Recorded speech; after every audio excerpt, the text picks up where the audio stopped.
ಅದು ಅಮ್ಮ ಯಾವಾಗ್ಲೂ ನಮ್ಗೆ ಹೇಳ್ತಾ ಇರ್ತಾರೆ. ಸೆಲ್ಫ್ ಕಾನ್ಫಿಡೆನ್ಸು ನಮ್ಮ ಮೇಲೆ ಅವ್ರಿಗೆ ನಮ್ಮಿಬ್ಬರ ಮೇಲೆ ಅಂದ್ರೆ ತುಂಬಾ ಇಷ್ಟ. ನಮ್ದೇನಂದ್ರೆ ಸರ್ ಒಂದು ಮಾತು, ಯಾರಿಗೂ ಡಿಪೆಂಡ್ ಆಗಬಾರ್ದು. ಅವರು ಊಟ ಮಾಡೋದು ಅವ್ರ ಕೈಯಿಂದ ಮಾಡಬೇಕು. ಅವ್ರ ಕೈಯಿಂದ ಮಾಡಿದಾಗ ಅವ್ರ ಹೊಟ್ಟೆ ತುಂಬಷ್ಟು ನಾವು ಮಾಡಿಸಿದಾಗ ಇದಿರಲ್ಲ. ನಾನು ಅದಕ್ಕೆ ಮಲಗಿದ್ರು ಕೂಡ ಅವ್ರಿಗೆ ಚೇರ್ ಇಟ್ಟು ಅವ್ರ ಕೈಗೆ ತುತ್ತಾಕ್ತೀನಿ. ಆ ತುತ್ತು ತಿನ್ರಿ ನೀವು, ನಿಮ್ಮ ಹೊಟ್ಟೆ ಎಷ್ಟು ಚೆನ್ನಾಗಿ ತುಂಬುತ್ತೆ.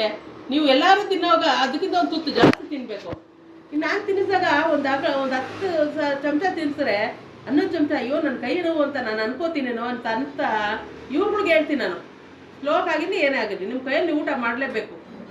ಚೇರ್ ಇಟ್ಟು ಮುಂದೆ ತುತ್ತು ಮಾಡಿ ಕೈಗೆ ಹಾಕ್ತೀನಿ. ಅವಾಗ ಅವರು ಇವಾಗ ನೋಡ್ರಿ ರವಿಗೆ ಮಾತು ಬರಲ್ಲ, ಇವಾಗ ನೋಡಿ ಎಷ್ಟು ಮಾತಾಡ್ತಾನೆ ಪಾಪ. ಮಾತಾಡ್ತಾನೆ, ನನಗೆ ಸಹಾಯ ಮಾಡ್ತಾನೆ. ಕೈ ಎತ್ತಕ್ಕಾಗ್ತಾ ಇಲ್ಲ.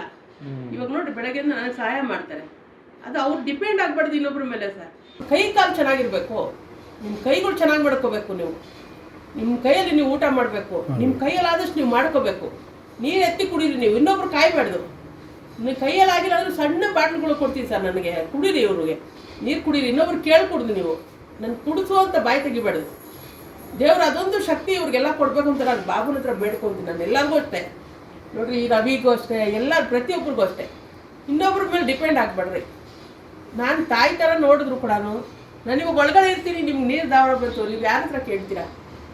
ಊಟ ಪಾಪ ತಟ್ಟೆಯಲ್ಲಿ ಕೊಟ್ಟರೆ ತಿನ್ನಕ್ಕಾಗದೆ ಇವರು ಬಂದೋಸ್ರಲ್ಲಿ ಊಟ ಮಾಡೋಕ್ಕಾಗ್ತಾ ಇಲ್ಲ. ಊಟ ಮಾಡೋಕ್ಕಾಗಲ್ಲ, ಅವ್ರು ಮಾಡಿಸ್ಬೇಕು. ನಾನೇನು ಮಾಡಿದೆ, ಮಾಡ್ಬೇಕು ನಿಮ್ಮ ಕೈಯಿಂದ ಊಟ. ನಿಮ್ಮ ಕೈಯಿಂದ ಆಗತ್ತೆ, ಆಗದೆ ಏನಿಲ್ಲ ಅಂತ ಊಟ ಮಾಡ್ತಾರೆ ಅವರು.